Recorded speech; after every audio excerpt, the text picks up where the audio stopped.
નમસ્કાર મિત્રો, આપણે છેલ્લા થોડા સમયમાં એટલા બધા કિસ્સાઓ જોઈ લીધા જેમાં સિંહ છે એણે માણસ પર હુમલો કર્યો. ક્યાંક માણસના ઘર પાસે આવી જાય, ક્યાંક ગિરનારના દાદરા પર આવી જાય અને હુમલો કરે. એ પછી નાનું બાળક હોય કે પછી એ મોટો યુવાન હોય, બધા પર હુમલા કર્યા છે એણે. એના અલગ અલગ કારણો હોઈ શકે છે. પહેલી વાત, કોઈની સિંહની પજવણી થાય તો સિંહ આ વસ્તુ કરતો હોય છે. બીજું, સિંહ હુમલો કરે છે ને અનેક કારણો હોતા હોય છે, પરંતુ આ સિંહનો ત્રાસ ઓછો હતો કે હવે દીપડાનું શરૂ થઈ ગયું છે. મારે એટલે કહેવું પડે છે કારણ કે થોડા સમયમાં એટલા બધા કિસ્સાઓ આપણે જોયા જેમાં અનેક લોકોએ એના જીવ ખોયા અને એનું કારણ હતું સિંહ હુમલો. હવે અનેક લોકો છે જે સિંહને ખૂબ પ્રેમ કરે છે, અનેક લોકો એવા પણ છે જે આ ઘટનાઓ સાંભળ્યા બાદ એવું ઈચ્છે છે કે હવે આ વસ્તુઓ ના થાય. પ્રોબ્લેમ એ છે કે બધી જ વસ્તુઓ થયા પાછળનું કારણ શું છે? જંગલ ઓછા છે અને એના કારણે સિંહ બહાર આવી રહ્યા છે. હવે આજની ઘટનાની વાત કરું તો આજે એક દીપડાએ 8 વર્ષની દીકરી પર હુમલો કર્યો. અને એવું નથી કે એ દીકરી જંગલમાં ગઈ હતી.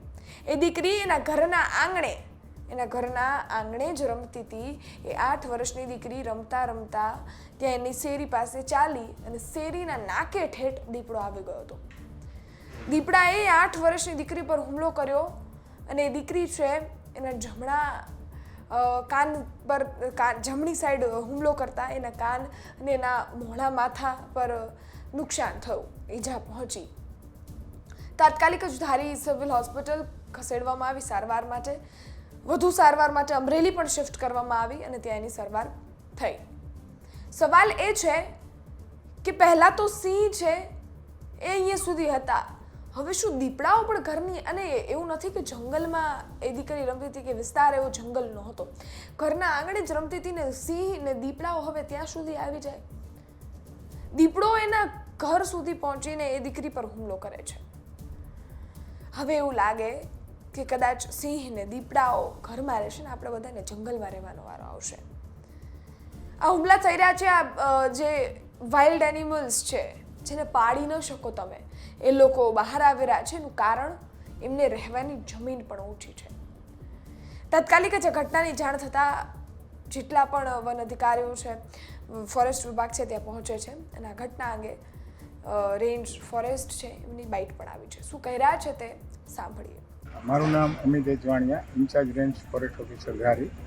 જલજીવડી ગામે કૃષ્ણાબેન જે વિનુભાઈ છે એમની ઘરે ફળિયામાં રમતા હતા ત્યારે દીપડા દ્વારા એમનો મોઢાના ભાગે હુમલો કરવામાં આવ્યો અને ધારી સારવાર માટે લઈ ગયો. વધુ સારવારની જરૂર પડતા અત્યારે અમરેલી સિવિલ હોસ્પિટલ ખાતે સારવાર ચાલુ. કેટલા ટાંકા કાંઈ એ ડૉક્ટરનો વિષય છે, એમને હજી નથી પૂછેલું. અને ત્યાં આપણે સ્થળ ઉપર દીપડાના 4 થી 5 પાંજરા, દીપડા પકડવા માટે સ્ટાફ અને ઓલરેડી ચાલુ છે અને પાંજરા 4-5 મૂકેલા. બાળકની ઉંમર કેટલી હશે? બાળકની ઉંમર 7 થી 8 વર્ષની. આપણે સાંભળ્યા અધિકારીને જેમણે આખી ઘટના અંગે વાત કરી અને આના પ્રિકોશન્સ લેવામાં આવશે એની વાત પણ અહીંયા કરવામાં આવી છે. પરંતુ આ ઘટના થઈ જાય પછી એના પ્રિકોશન્સ શું? સિંહમાં 1 ઘટના થઈ, 2 ઘટના થઈ, 3 ઘટના થઈ. 2 બાળકો ખોયા, 1 યુવાન ખોયો.